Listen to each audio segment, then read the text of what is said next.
The morning sun cast long shadows across the mining colony of Kepler 44b. The red soil stretched endlessly in all directions, broken only by the massive excavation sites where human workers operated their heavy machinery. Above them, floating like a jewel against the alien sky, Queen Nala's palace drifted on antigrav engines that hummed with quiet power. Doyon wiped the sweat from his forehead as he checked the daily production reports. The numbers were not good. 3 days behind schedule, and the quota deadline was approaching fast. He had been foreman of Mining Sector 7 for 2 years now, and he knew what these delays meant. The Valorian Empire did not accept excuses. The communication device on his belt buzzed with an urgent tone. A holographic image appeared, showing the stern face of Captain Vex, Queen Nala's military commander. His reptilian features were set in their usual expression of disgust when dealing with humans. Foreman Doyon. Captain Vex's voice crackled through the device. Her Majesty Queen Nala requires your presence in the palace immediately. Do not keep her waiting. The hologram disappeared before Doyon could respond. Around him, the other human workers had stopped their tasks and were looking at him with worried expressions. Being summoned to the palace was never good news. Keep working, Doyon told them calmly. I will be back soon. But as he walked toward the transport pad, he felt the weight of their concerned stares. Everyone knew that when production fell behind, someone had to pay the price. The transport carried him up to the floating palace in less than 5 minutes. The interior was magnificent, with walls of polished crystal and floors that seemed to glow with their own light. Valorian guards watched him with cold eyes as he was led through corridors decorated with the bones and skins of creatures from a dozen different worlds. Queen Nala waited for him in her throne room, a vast chamber with a transparent dome that offered a perfect view of the mining operations below. She was impressive even by Valorian standards, standing nearly 8 feet tall with deep purple scales that shifted to blue in the light. Her crown was carved from a single piece of black crystal, and her yellow eyes held the intelligence and cruelty that had made her one of the most feared rulers in this sector of the galaxy. Ah, the human foreman arrives, Queen Nala said, her voice carrying the hissing accent of her species. Tell me, Doyon, do you know why I have called you here? The production quotas. Your Majesty, Doyon replied, keeping his voice respectful but not so. We have encountered some technical difficulties with the deep mining equipment. Queen Nala laughed, a sound like breaking glass. Technical difficulties. How convenient. Your species always has such creative excuses for failure. She rose from her throne and walked to the edge of the platform, looking down at the mining operations. Do you see those workers down there, struggling with their primitive tools? Do you know what I see when I look at them? Doyon waited, knowing that any answer he gave would be wrong. I see weakness. Queen Nala continued.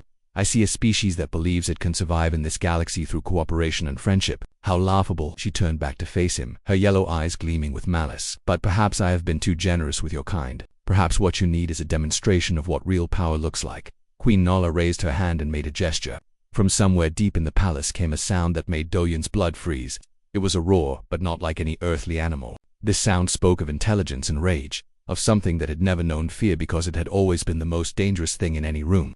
I want to show you something special, human, Queen Nala said with obvious pleasure. Something that will help you understand your place in the natural order. The floor beneath them began to move, carrying them down through the palace on a platform that descended into the lower levels. The walls here were thicker, made of reinforced metal rather than crystal. The air grew cooler and carried a scent that Doyon could not identify but which made his primitive instincts scream warnings.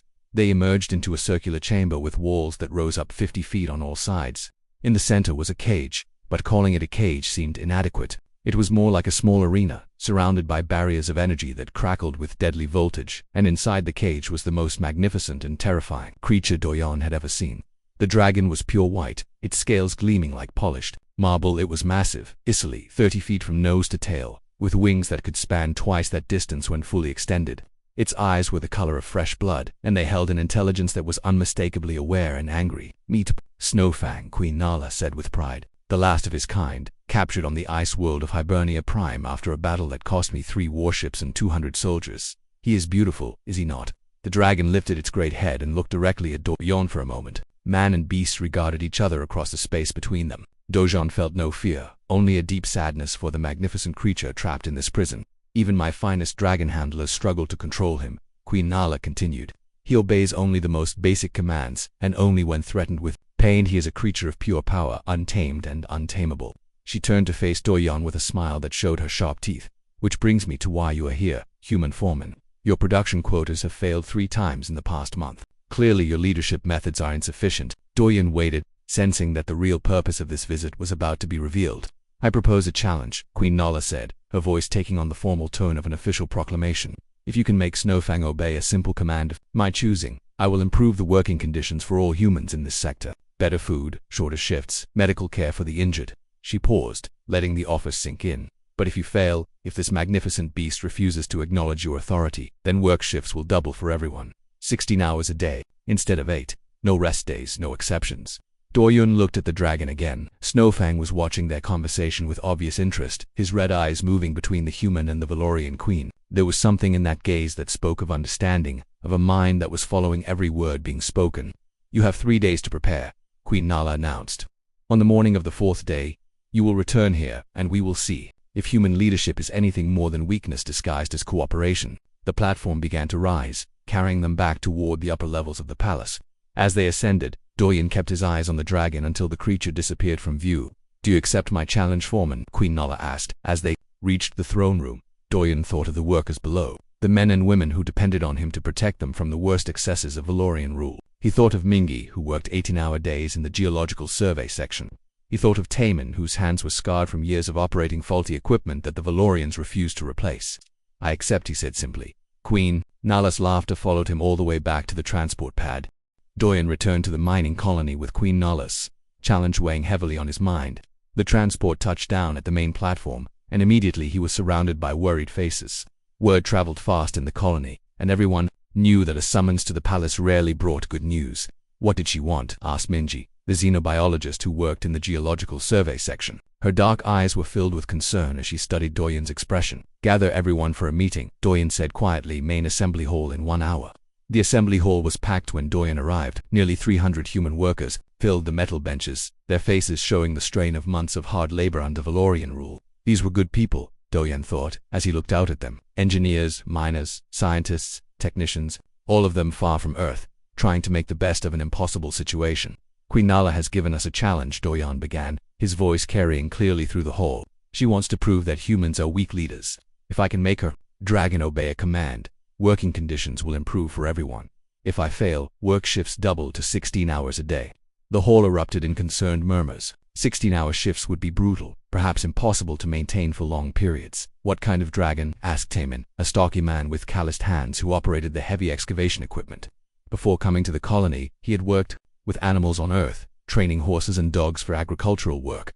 Something called Snowfang, Doyun replied. Pure white, about 30 feet long. Very intelligent, from what I could see. The queen says even her dragon handlers can barely control it. Minji leaned forward in her seat. Did you say white? And large? That sounds like it could be a Hibernian ice dragon. I studied them in xenobiology courses back on Earth. Tell me what you know, Doyun said. Mingi stood up, her voice gaining confidence as she spoke about her area of expertise. Hibernian ice dragons are not like Earth reptiles. They are highly intelligent, possibly more intelligent than humans in some ways. They have complex social structures and communicate through a combination of vocalizations and body language. She paused, organizing her thoughts. Most importantly, they form strong emotional bonds with their family groups. If this dragon is the last of its kind, as the queen claimed, it would be experiencing severe psychological distress from isolation. Taman nodded thoughtfully. That fits with what I know about intelligent animals. Isolation can make them aggressive and unpredictable, but it can also make them desperate for connection. What are you thinking? Asked Jiwon, a maintenance worker who had been listening intently. Doyun was quiet for a long moment, considering the information. I am thinking that maybe the queen is approaching this problem from the wrong direction.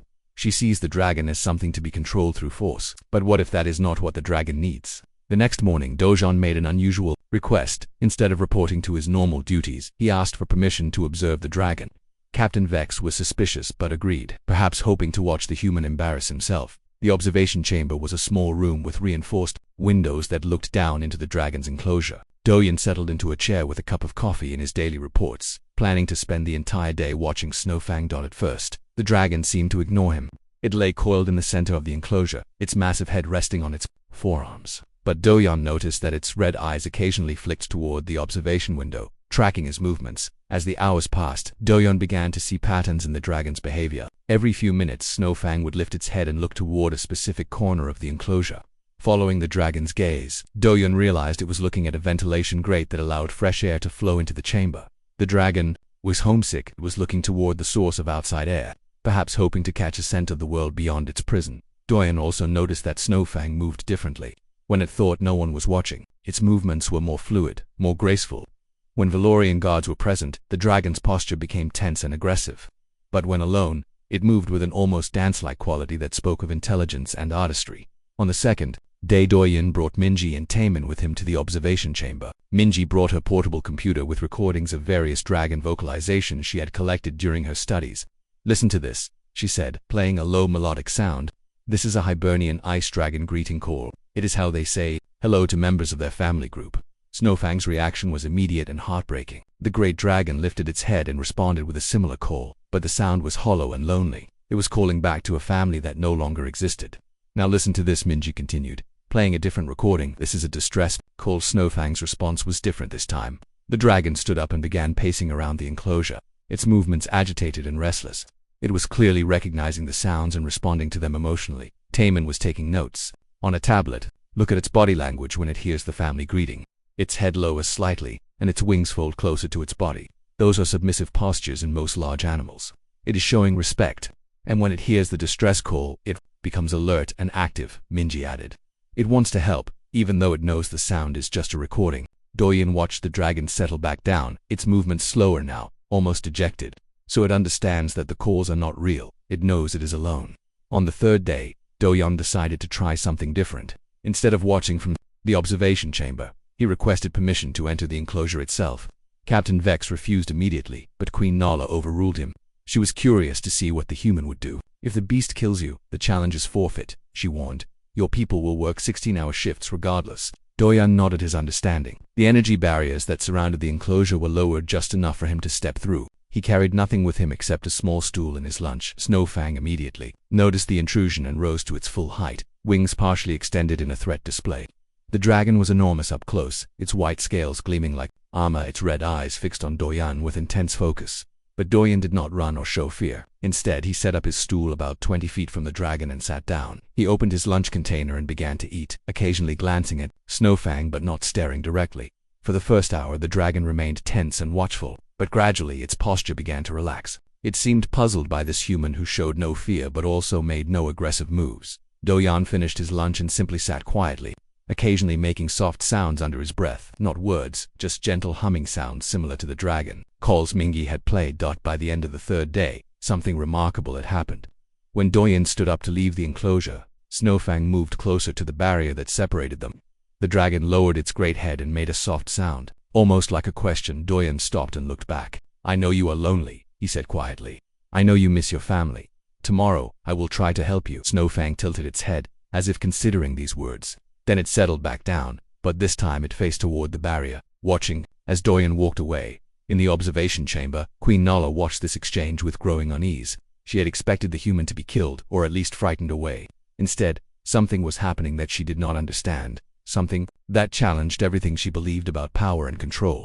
The fourth day dawned gray and overcast on Kepler 4 for 2b. Doyen woke before sunrise, as was his habit, but this morning felt different. Today was the day of Queen Nala's challenge, and he still was not certain he could succeed. But he had learned something important during his 3 days of observation. Snowfang was not just a beast to be controlled. The dragon was a thinking, feeling being who had suffered great loss. He made his way to the assembly hall where several dozen human workers had gathered despite the early hour. Word of the challenge had spread throughout the colony, and everyone understood what was at stake. Minji approached him with a steaming cup of coffee and a worried expression. "How are you feeling?" "Nervous," Doyen admitted, "but also hopeful. I think I understand what Snowfang needs now." Taemin joined them, carrying a small cloth bag. "I brought something that might help," he said, opening the bag to reveal several smooth stones from the mining operation. "Yesterday, when you were in the enclosure, I noticed the dragon arranging some debris in patterns. These intelligent animals often like to manipulate objects with their hands or claws." Hyunwoo, the communications specialist, had been monitoring Valorian transmissions all morning. "The Queen has invited several other Valorian nobles to witness the challenge. She is treating this as entertainment." "Let them watch," Doyen said calmly. "Maybe they will learn something." The transport to the floating palace carried not just Doyen but also Mingi, Taemin, and several other human workers who had been granted permission to observe. The tension in the small craft was thick enough to cut with a knife. When they arrived at the palace, they found the dragon enclosure transformed. Seating areas had been installed around the circular chamber, and dozens of Valorian nobles were already present, their scales glittering with jewelry and their eyes bright with anticipation of human failure. Queen Nala stood on a raised platform, wearing her finest robes and crown. She smiled when she saw Doyen enter, but it was not a pleasant smile. "Welcome, human Foreman," she announced loudly enough for all to hear. "Are you prepared to demonstrate your leadership abilities?" "I am ready," Doyan replied simply. "Excellent." Queen Nala gestured toward the enclosure where Snowfang waited. The dragon appeared agitated by all the attention, pacing restlessly around the space with its wings held partially open. "The task is simple," Queen Nala continued. "I want you to make Snowfang perform the aerial spiral, a complex flying maneuver that requires precise control and timing. Even my most skilled dragon handlers struggle with this command." Murmurs of excitement ran through the Valorian audience. The aerial spiral was notoriously difficult, requiring the dragon to launch itself into the air, perform 3 complete rotations while climbing, then dive and pull out just before touching the ground. It demanded not just obedience but trust. Between dragon and handler, Duhian nodded his understanding and walked toward the energy barrier. But instead of stepping through immediately, he stopped and turned back to Queen Nala. "Your Majesty, may I ask how your handlers typically give this command?" Queen Nala looked puzzled by the question but answered anyway. "They use the traditional methods, of course. Loud verbal commands, pain inducers if the beast hesitates, rewards of food when it complies." "I see," Doyan said. "And how often does Snowfang successfully complete the maneuver?" "Perhaps 1 time in 5 attempts," Queen Nala admitted. "The creature is stubborn and willful." Doyan nodded thoughtfully. "With your permission, I would like to try a different approach." The energy barriers lowered, and Doyan stepped into the enclosure. Snowfang immediately focused on him, but the dragon's posture was different than it had been on previous days. Less aggressive, more curious. The great beast remembered this human, who had sat quietly and shown no fear. Instead of shouting commands or making threatening gestures, Doyan simply walked to the center of the enclosure and sat down cross-legged on the floor. The audience stirred with confusion. This was not how dragon handling was supposed to work.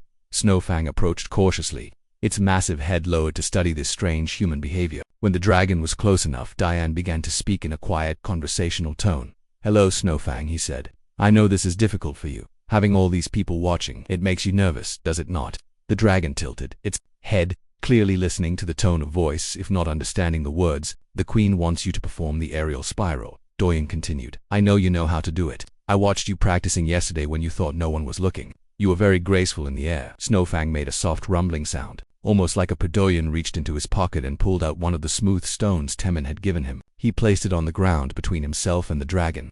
Snowfang immediately became interested, using one claw to carefully move the stone closer for examination. "I brought you a gift," Doyan said, "not because I want you to do something for me, but because I respect you. You are not just a beast or a weapon, you are someone." The dragon looked up from the stone and stared directly into Doyan's eyes. For a long moment, human and dragon regarded each other in silence. Then Doyan stood up and took several steps back. "The Queen would like to see the aerial spiral," he said, "but I am not going to command you to do it. Instead, I am going to ask if you would be willing to show these people how beautiful and intelligent you are." He gestured toward the space above them. "Would you like to fly, Snowfang? Would you like to show them what you can do?" The dragon looked up at the open space above the enclosure, then back at Doyan. Its red eyes seemed to be weighing some internal decision. Then Snowfang spread its magnificent wings to their full span and launched itself into the air. What followed was the most perfect aerial spiral that anyone in the chamber had ever seen. The dragon climbed in a tight spiral, its white scales catching the light like a living constellation. At the peak of its climb, it tucked its wings and dove with breathtaking speed, pulling out of the dive with such precision that its claws barely brushed the floor. The Valorian audience sat in stunned silence. Even Queen Nala's mouth was slightly open in amazement. But Snowfang was not finished. As if inspired by its own performance, the dragon launched into a series of additional maneuvers, each more complex and beautiful than the last. It was not showing off, Doyan realized. It was expressing joy. For the first time in months, perhaps years, Snowfang was flying not because it was commanded to, but because it wanted to. When the dragon finally landed, it walked directly to Doyan and lowered its great head until it was leveled with the human's chest. Doyan reached out slowly and touched the smooth scales between the dragon's eyes. "Thank you," he said quietly. "That was magnificent." The chamber erupted in confused chatter as the Valorian nobles tried to process what they had just witnessed. This was not how the demonstration was supposed to go. The human had not used force or threats. He had not even raised his voice. Yet the dragon had performed better than anyone had ever seen. Queen Nala stared down at the human and dragon, her mind struggling to understand what had just happened. Her worldview, built on the foundation that power came through domination, and fear had just been challenged in the most fundamental way possible in the seating area. Minji, Temin, and the other human observers were barely containing their excitement. They had witnessed something remarkable, a demonstration that respect and understanding could achieve what force and fear could not. But the real test was yet to come. Queen Nala had been publicly challenged, and she would not accept this defeat. Easily her response would determine the fate of every human in the colony. The silence in the chamber stretched for what felt like an eternity. Queen Nala stood frozen on her platform, her yellow eyes fixed on the impossible scene before her. Do-Yon remained in the center of the enclosure with Snowfang the dragon's massive head still lowered trustingly near the human's chest. Finally, Queen Nala found her voice. "This is not possible," she said, her words carrying a tremor that betrayed her shock. "Dragons do not respond to weakness. They respond only to strength." Do-Yon looked up at her, his expression calm but firm. "Your Majesty, what you call weakness, we call respect, what you call strength. The dragon experiences as fear and pain. You dare lecture me about dragon handling?" Queen Nala's voice rose, and several Valorian nobles shifted uncomfortably. Their queen was losing control of the situation, and everyone could see it. Snowfang sensed the rising tension and moved protectively closer to Do-Yon. The dragon's posture was alert but not aggressive. It was positioning itself between the human and the source of anger above them. "I am not lecturing anyone," Do-Yon replied steadily. "I am simply showing you what happens when someone treats Snowfang as an intelligent being rather than a tool to be controlled." Queen Nala descended from her platform, her movements sharp with anger. The energy barriers lowered as she entered the enclosure, followed by two of her elite guards. Up close, her size was even more intimidating. But Do-Yon held his ground. "You think you understand this creature better than I do," she hissed. "I have owned Snowfang for 3 years. I captured it myself in glorious battle," Do-Yon repeated quietly. "That is the difference between us, Your Majesty. You see ownership. I see partnership." Snowfang rumbled deep in its throat, a warning sound that made the Valorian guard step back nervously. But the dragon's eyes remained focused on Queen Nala, and its body language was clear to anyone who knew how to read it. This was not a beast, cowering before its master. This was an intelligent being making its own choices about who to trust. Queen Nala noticed the dragon's reaction, and her anger flared even higher. "You have turned my own pet against me with your human trickery. I have done nothing except treat Snowfang with the respect that any intelligent being deserves," Do-Yon said. "The dragon is making its own decisions about who has earned its trust." To demonstrate his point, Do-Yon took several steps away from "Go to your queen if you wish," he told the dragon. "I will not command you or force you to choose sides." Snowfang looked between Do-Yon and Queen Nala for a long moment. The chamber held its breath as the dragon considered its options. Then deliberately and unmistakably, Snowfang moved to stand beside Do-Yon once again. The message was clear to everyone present. Given a free choice, the dragon preferred the human who had shown it kindness over the Valorian who had held it prisoner. Queen Nala's face went through several shades of purple, her scales darkening with rage and humiliation. "This is impossible," she repeated. "Dragons are not capable of such complex emotional responses." From the observation area, Mingi stood up. "Your Majesty, if I may speak." Queen Nala whirled toward her. "What could a human scientist possibly tell me about dragons? Hibernian ice dragons have brains that are proportionally larger than most species, including Valorians and humans," Mingi said clearly. "They form complex social bonds, have demonstrated problem-solving abilities, and show clear evidence of emotional intelligence. What you are seeing is not impossible. It is exactly what we would expect from a highly intelligent species that has been treated with respect rather than fear." "Silence," Queen Nala shouted. But her outburst only served to highlight how badly she was handling the situation. A ruler who truly commanded respect would not need to shout for it. Temmin also rose from his seat. "Your Majesty, I have worked with intelligent animals for most of my life. What Do-Yon has accomplished here is remarkable, but it is not magic. It is simply good animal psychology applied with patience and consistency." Queen Nala looked around the chamber and saw her own nobles watching her with expressions of doubt and curiosity. Some of them were clearly impressed by what they had witnessed, and that threatened her authority more than any military defeat could have. "Enough," she declared. The challenge was to make the dragon perform the aerial spiral. "The human has accomplished this task, though through methods I do not approve of." She paused, clearly struggling with the next words. "Therefore I will honor my agreement. Working conditions for humans in this sector will be improved as promised." The human observers began to smile and whisper excitedly among themselves. But Do-Yon raised his hand for silence. He sensed that Queen Nala was not finished, and her tone suggested that she had more to say. However, Queen Nala continued, her voice taking on a dangerous edge. "I am not convinced that this demonstration proves anything meaningful about human leadership. Perhaps the dragon was simply having a good day. Perhaps it was responding to some pheromone or chemical signal that humans naturally produce." She began pacing around the enclosure like a predator circling its prey. "I propose an additional test. If this human truly has some special connection with Snowfang, let him prove it under more challenging conditions." Do-Yon felt a chill run down his spine. He had won the original challenge, but Queen Nala was changing the rules because she could not accept defeat. "What kind of additional test?" he asked carefully. Queen Nala smiled, and this time her expression was truly cruel. Tomorrow, Snowfang will be taken to the combat arena in the lower levels of the palace. There your dragon friend will face one of my war beasts in ritual combat. If your connection is real, if your methods are truly superior to mine, then you should be able to convince Snowfang to fight and win without the use of pain inducers or fear conditioning. The chamber erupted in shocked murmurs. Combat between dragons and war beasts was often a fight to the death, and everyone knew it. And if Snowfang loses, Doyan asked, though he dreaded the answer, then not only will working conditions remain unchanged, but I will demonstrate what happens to humans who think they can challenge Valorian authority. Queen Nala replied, you and 10 other humans of my choosing will be exiled to the outer mining stations, where life expectancy is typically measured in months rather than years. Snowfang sensed the threat in Queen Nala's voice and moved even closer to Doyan, its protective instincts clearly aroused. The dragon's red eyes were fixed on the Valorian queen with obvious distrust. Doyan looked up at his fellow humans in the observation area. He could see the fear and concern in their faces, but he could also see something else: trust. They believed in him, even if he was not sure he believed in himself. I accept your additional challenge, he said quietly. Queen Nala's smile widened. Excellent. Tomorrow at midday, we will see if your human methods work when life and death are at stake. As the Valorian nobles began to file out of the chamber, chattering excitedly about the upcoming combat, Doyan remained in the enclosure with Snow. The dragon seemed to sense his troubled thoughts and nuzzled him gently with its great head. I hope I have not made a terrible mistake, my friend, Doyan whispered. Tomorrow will test both of us in ways we have never been tested before. But even as worry gnawed at him, Doyan felt something else growing in his heart. A deep connection with this magnificent creature that transcended species barriers. Whatever happened tomorrow, he and Snowfang would face it together. The morning of the combat trial dawned with an unnatural stillness that seemed to blanket the entire mining colony. Doyan had barely slept, spending most of the night thinking about what lay ahead. He knew that Queen Nala had deliberately chosen this test because she believed it would expose the limits of his approach.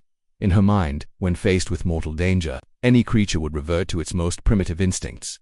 The human workers gathered in the assembly hall before dawn, their faces grim with worry. Everyone understood that this was about more than just one man and one dragon. It was about whether their way of life, their values of cooperation and respect, could survive in a galaxy that seemed to worship only strength and domination. Mingi approached Doyan with a small datapad. I spent all night researching Valorian war beasts, she said. The most common ones they use for combat trials are razor-claws, six-legged predators from the desert world of Scorpia. They are fast, vicious, and bred specifically for fighting. Taman nodded grimly. I have seen recordings of dragon versus war beast combat. The beasts are trained to target the dragon's wings first, grounding them so they cannot use their aerial advantages. What are Snowfang's chances in a fair fight? Asked Juan. In a fair fight, probably very good, Mingi said. Ice dragons are larger and more intelligent than most war beasts, but Valorian combat trials are rarely fair. They will probably use multiple beasts, or drug the dragon beforehand, or rig the arena somehow.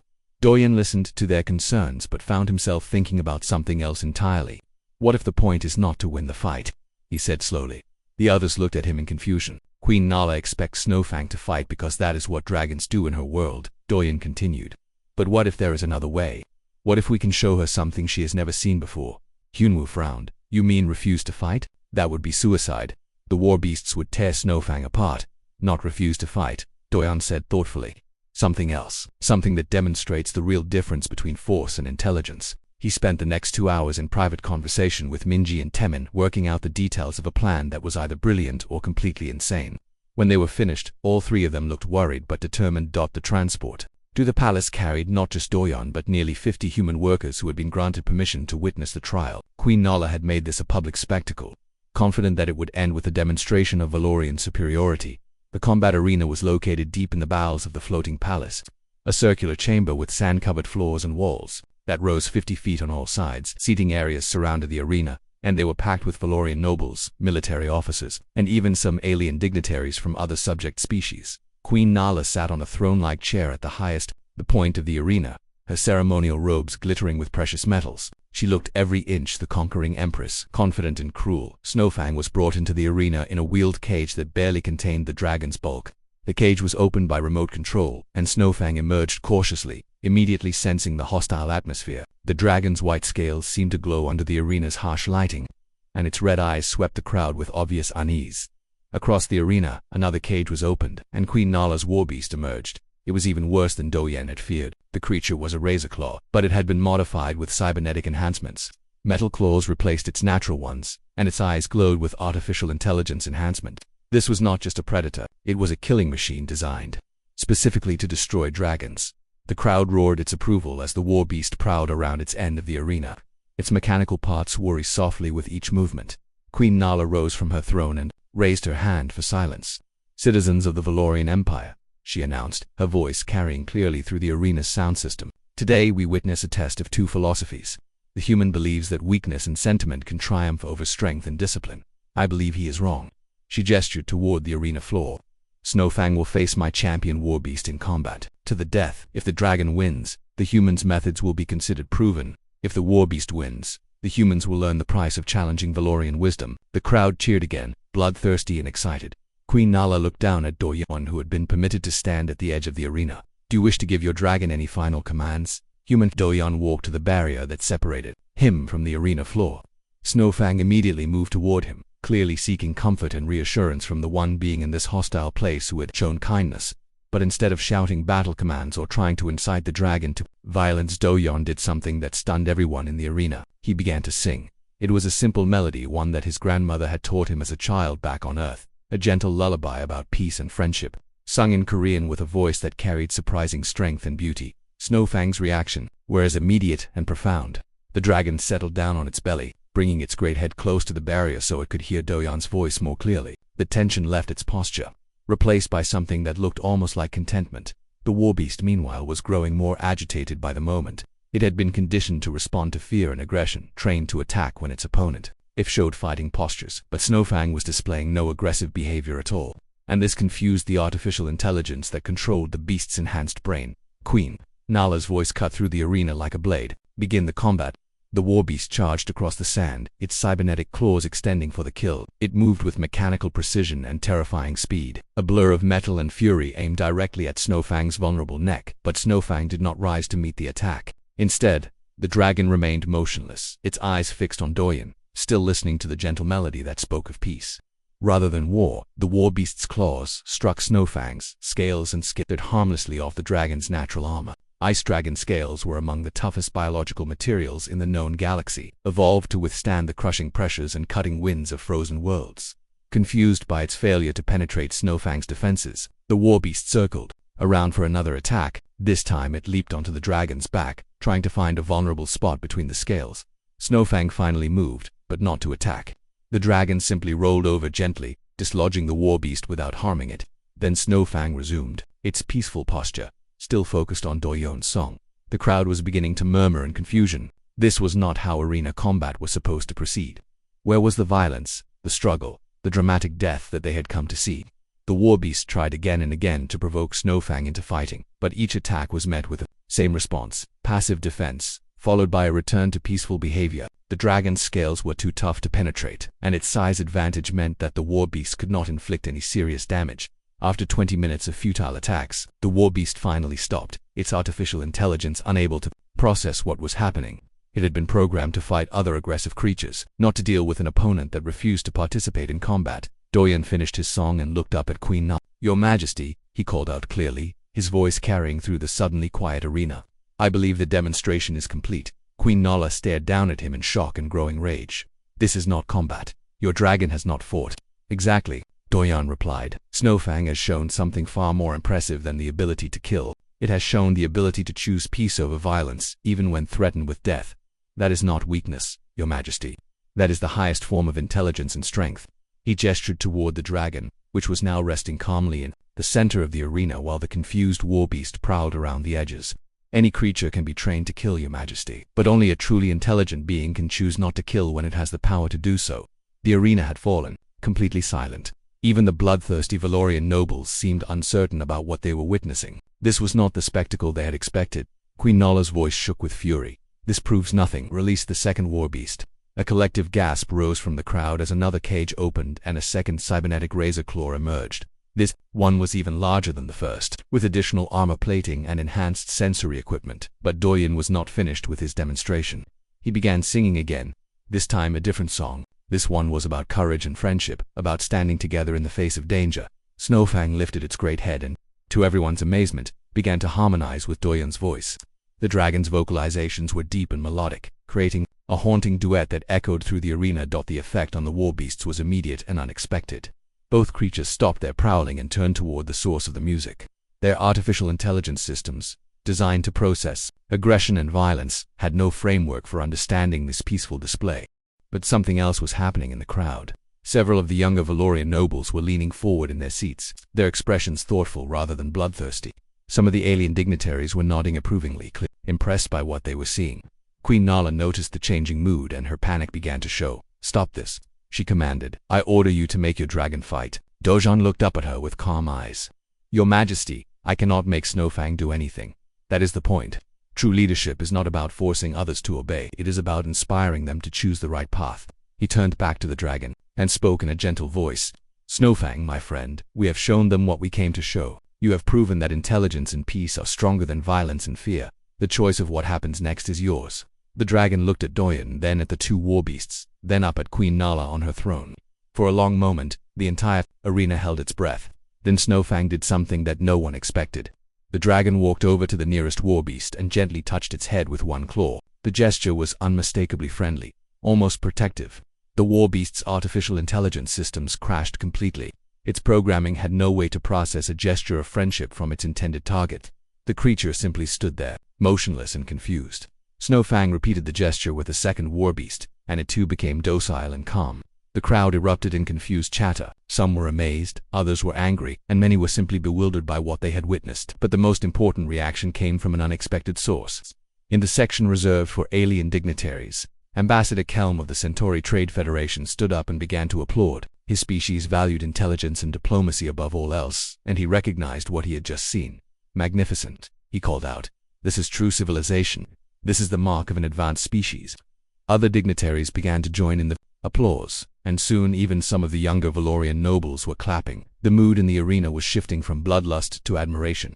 Queen Nala saw her authority slipping away and made one final, desperate attempt to regain control. "Guards," she shouted, "destroy the dragon and arrest the human for treason." But her own guards hesitated.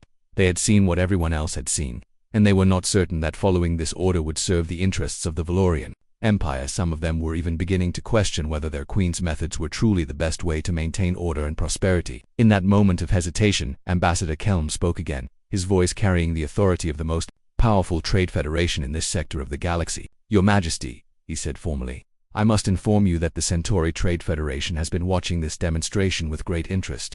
We are always seeking new partners who demonstrate the intelligence and wisdom necessary for profitable, long-term relationships." His meaning was clear to everyone in the arena. The Trade Federation was considering the humans as potential partners, which would give them protection and economic opportunities that could challenge Valorian dominance in this region.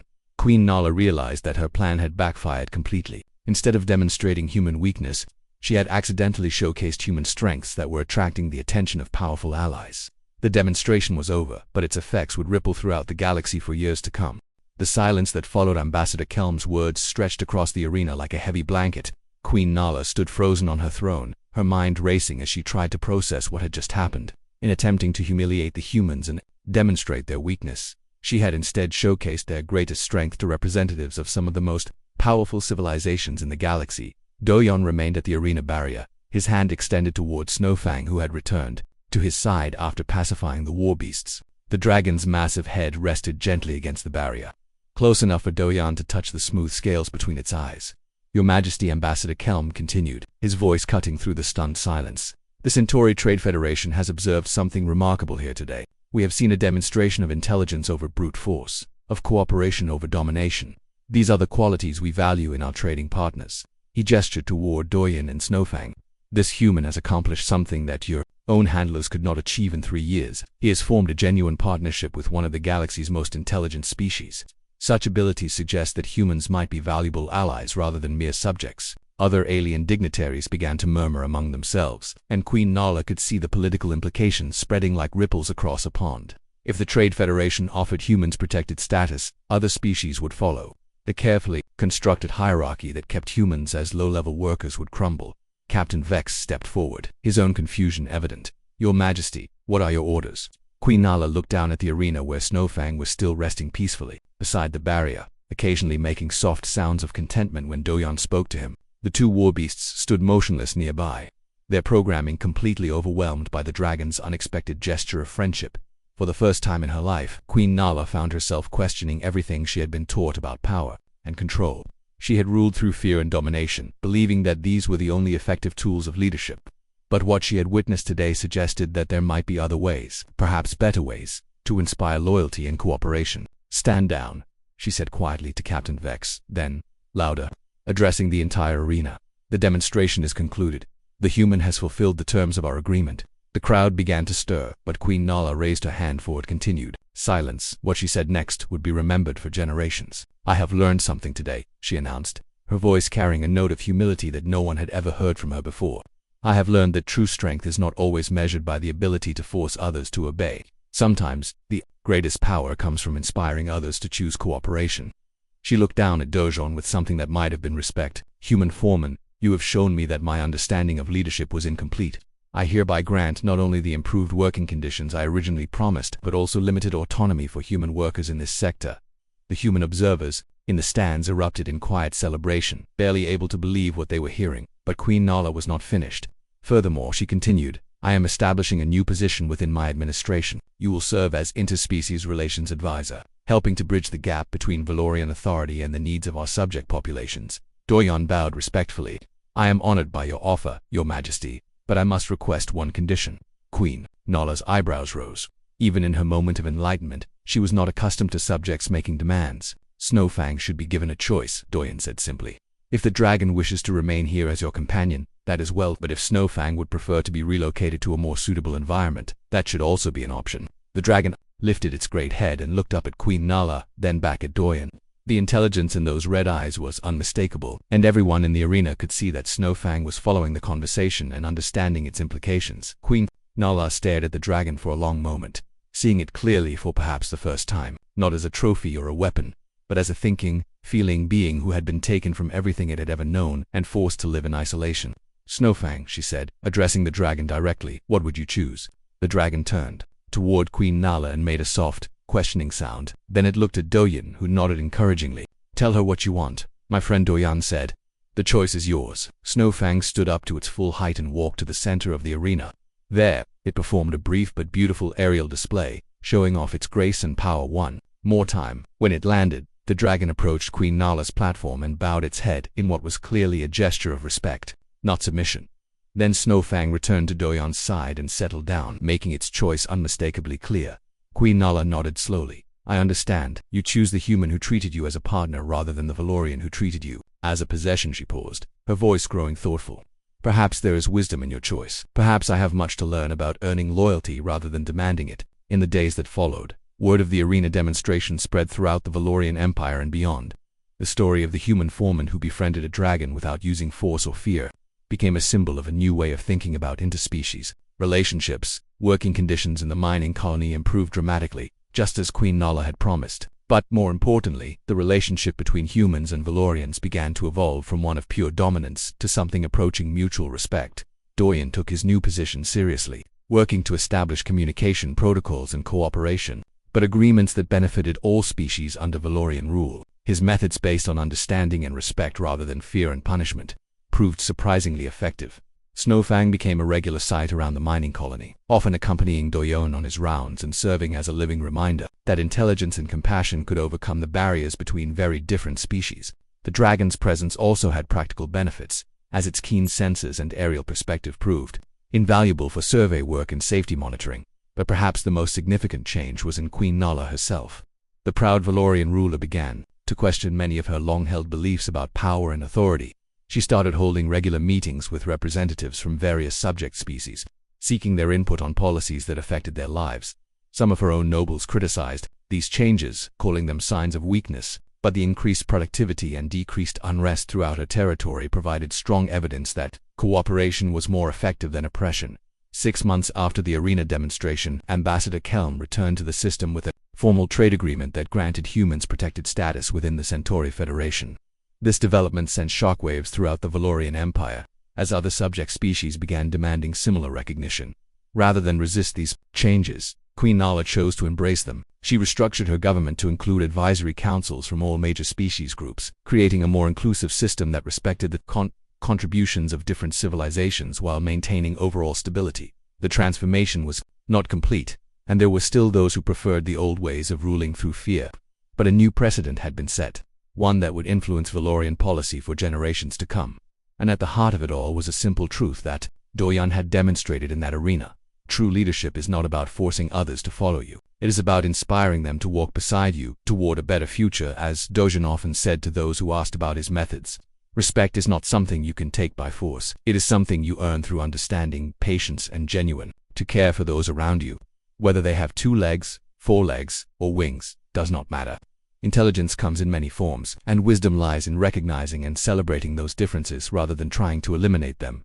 Snowfang, for his part, seemed content with his new life. The dragon had found not just freedom from captivity, but something far more valuable, a true friend who saw him as an equal partner rather than a useful tool. And in the end, that friendship had changed not just their own lives, but the course of an entire civilization. The story of the human Foreman and the alien Queen's dragon became legend, told and retold across the galaxy as an example of what was possible when different species chose cooperation over conflict, understanding over fear, and respect over domination. It was in every sense a victory for humanity's greatest strength, the ability to see the potential for friendship and partnership in even the most unlikely circumstances.